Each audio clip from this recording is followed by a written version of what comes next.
अब हम पढ़ते हैं इकोसिस्टम के बारे में कि इकोसिस्टम होता ही क्या है। Ecosystem is formed by the relationship या फिर interaction of living organism with other each other and also with the physical environment in which they live. Easy भाषा में समझाऊँ तो इसे कह सकते हैं formed by the relationship. Ecosystem तब जैसे समझिए हमारा पूरा एक एरिया है, वहाँ पे पेड़ पौधे भी हैं, इंसान भी रहते हैं, जानवर भी रहते हैं। तो जब ये एक साथ सारी ऑर्गेनिज्म साथ में रहते हैं वो हमारे इकोसिस्टम होता है। For all living organism with each other, सबको एक दूसरे की ज़रूरत पड़ती है। हम प्लांट्स उगाएंगे, क्यों उगाएंगे? जिससे हमें ऑक्सीजन मिले, तो सबको एक दूसरे की ज़रूरत है। And also with the physical environment in which they live. Physical environment हमारा हो सकता है जैसे लैंड, वाटर, ये सब हो गए, सबकी ज़रूरत है हमें जिसके अंदर हम रहते हैं।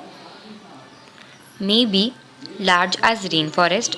इकोसिस्टम बड़े से बड़ा हो सकता है, बड़े बड़े फॉरेस्ट, जंगलों जैसे, बड़े बड़े खेतों जैसे, रेगिस्तानों जैसे, और छोटे से छोटा हो सकता है कि एक पॉन्ड जितना, एक छोटा सा कुआं, वो कह सकते हैं।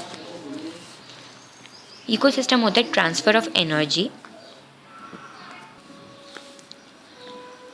इसमें ट्रांसफ़र ऑफ एनर्जी होती है, मतलब जो पूरी लाइट एनर्जी, कोई भी एनर्जी होगी उससे वो बदलती है, मैटर बदलते हैं अमंग द डिफरेंट कंपोनेंट्स, अलग अलग चीज़ों के अंदर। अगर हम 1 मार्क्स का क्वेश्चन, बहुत इंपॉर्टेंट है कि वर्ल्ड्स एनवायरनमेंट डे कब सेलिब्रेट किया जाता है? 5 जून को। अब इसकी हम डेफिनेशन देख लेते हैं यहाँ से बुक से। Ecosystem, it is the system. ये कैसा सिस्टम है? इकोसिस्टम है तो सिस्टम ही होगा ये। फॉर्म बाय द इंटरेक्शन, मैंने आपको बताया जब फॉर्म होता है, जब इंटरेक्शन होता है सारे लिविंग ऑर्गेनिज्म का उनकी दूसरी चीज़ों से और फिजिकल एनवायरनमेंट से जिसके अंदर वो रहती हैं। और इसके अंदर क्या होता है?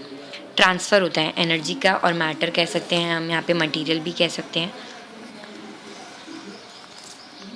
अब इसके अंदर आपका एक चीज़ ये रखा है यहाँ पे, ऑन 5 जून एवरी ईयर, 5 जून को हर साल हम सेलिब्रेट करते हैं वर्ल्ड एनवायरनमेंट डे। एक यहाँ पे ये भी डेफिनेशन आ सकती है ग्लॉसरी में कि बार्टर सिस्टम क्या होता है। It is a trade in which goods are exchange without the use of money. Barter system अगर मैं इजी लैंग्वेज में आपको समझाऊँ तो इसका मतलब होता है कि जब हम किसी चीज़ के बदले किसी दूसरी चीज़ को देते हैं, और इसके अंदर हम पैसों का काम में नहीं लेते। जैसे मेरे पास एक पेंसिल है और मेरी फ्रेंड के पास रबर है, तो मुझे अगर इरेज़र चाहिए तो मैं उसे इरेज़र ले लूँगी और उसके बदले मैं उसे पेंसिल दे दूँगी, और इसके अंदर हमारा कोई भी मनी का यूज़ नहीं आया। तो इसे हम बोलते हैं बार्टर एक्सचेंज या बार्टर सिस्टम।